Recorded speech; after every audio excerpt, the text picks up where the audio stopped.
अगर आप मास्टरमाइंड बनना चाहते हैं तो इस वीडियो को एंड तक जरूर देखिएगा। नादरीन, कामयाब लोग हमेशा ज्यादा मेहनती या ज्यादा ज़हीन नहीं होते, लेकिन वो एक खास अंदाज से सोचते हैं, चीज़ों को परखते हैं और दूसरों के दिमाग पर ऐसा कंट्रोल रखते हैं कि वो अपनी हर जगह अपनी मर्जी का एनवायरनमेंट बना लेते हैं। ये लोग सिर्फ किताबी इल्म पर नहीं चलते, बल्कि वो जहन को पढ़ने, लोगों के रवैयों को समझने और दिमागी कमजोरियों से फायदा उठाने का फन भी जानते हैं। आइए आज हम उन राजों से पर्दा उठाते हैं जिनकी मदद से आप भी एक मास्टरमाइंड बन सकते हैं। सबसे पहला असूल ये है, गौर से देखना, जल्दी फैसला ना करना। क्या? गौर से देखना, जल्दी फैसला ना करना। आम लोग जल्दी राय काम कर लेते हैं, लेकिन मास्टरमाइंड लोग हर हरकत, हर लफ्ज, हर खामोशी का मतलब निकालते हैं। वो जानते हैं असल बातें जबान से नहीं, आंखों और जिस्म की हरकतों से निकलती हैं। इसलिए जब भी किसी के साथ मुआमला करें, उसकी बॉडी लैंग्वेज, आवाज का उतार चढ़ाव और आंखों की डायरेक्शन पर ध्यान दें। समझे या नहीं समझे? नहीं समझे तो दूसरा असूल देता हूं, खामोश रहकर कंट्रोल करना। खामोश रहकर कंट्रोल करना, क्योंकि खामोशी बहुत ताकतवर हथियार है।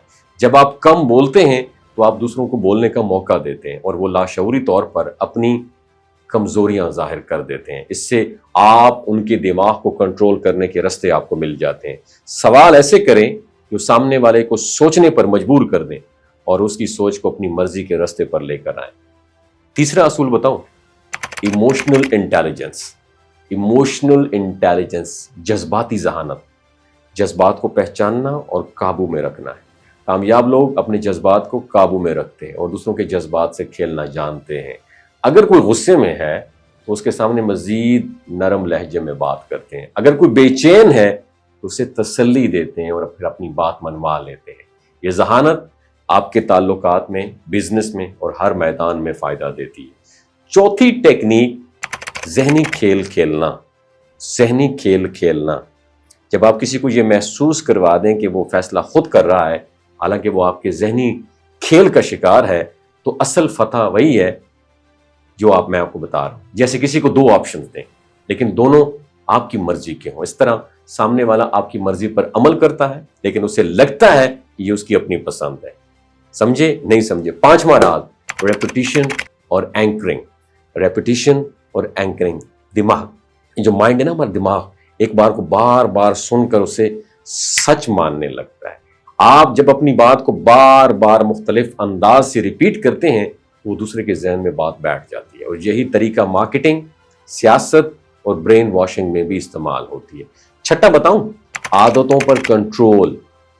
आदतों पर कंट्रोल। जो लोग दूसरों की आदतों और मामूलात को समझ लेते हैं, वो आसानी से उन पर असरअंदाज होते हैं। अगर आप जान जाएं कि आपका दोस्त, आपका क्लाइंट या बॉस कब, कहां और कैसे रद्द अमल देता है, तो आप उसके मुताबिक अपना कदम रखते हैं और फिर फायदा उठाते हैं। और आखिर में, खामोशी से सीखें, छुप कर सिखाना। खामोशी से सीखना और छुप कर सिखाना। एक मास्टरमाइंड कभी सब कुछ जाहिर नहीं करता, वो अपनी चालाकी छुपाता है और दूसरों को सादा सीधा नजर आता है, लेकिन अंदर से वो हर लम्हे तज्जिए कर रहा होता है, सीख रहा होता है और अपने अगले वार की तैयारी कर रहा होता है। अगर आप इन तमाम असूलों को समझ कर अपनाएं तो आप ना सिर्फ दूसरों को मुतासिर कर सकते हैं, बल्कि वो सब कुछ हासिल कर सकते हैं जो आप चाहते हैं। ताल्लुकात, ताकत, पैसा और कामयाबी, सब कुछ।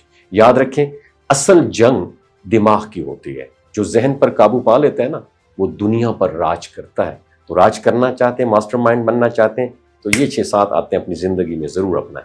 अपना ख्याल रखिएगा। अल्लाह हाफिज।